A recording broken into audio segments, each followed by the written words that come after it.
அந்த குருவி கொஞ்சம் என்ன செய்தான் பிடிச்சு கொண்டு கூண்டுக்குள்ளே போனான்.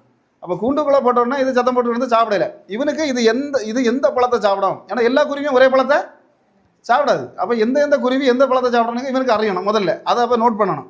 அப்போ பார்த்துட்டே இருந்தான். அப்போ குருவி சத்தம் போட்டுட்டு இருக்கு. தாய் பறவை என்ன செய்யுது, ஓடி வந்து அந்த இடத்துல அந்த கம்பியை இடையில இருந்த கம்பியை எவ்வளவு கொத்தி கொத்தி தள்ள முடியுமோ என்ன செய்யுது, தள்ளி பார்த்து. ஆனால் குருவினால தள்ள முடியுமா, தள்ள முடியாது. இது என்ன செய்யுது, பறந்துட்டு போய் அடுத்தது உடனே அங்கே இருந்த ஒரு பழத்தை பறிச்சு கொண்டு வந்து, அப்போ பழத்தை பறிச்சு கொண்டு வந்தோடனே இவனுக்கு இது என்ன பழம்னு என்ன செய்யணும் பார்க்கணும். உடனே என்ன செய்யலாம், டைரியில் இல்லை இந்த குருவி இன்ன பழத்தை தான் சாப்பிடும், இன்ன நேரத்தில் சாப்பிடுங்கிறத அறியணும்னு ஓடி வந்தான்.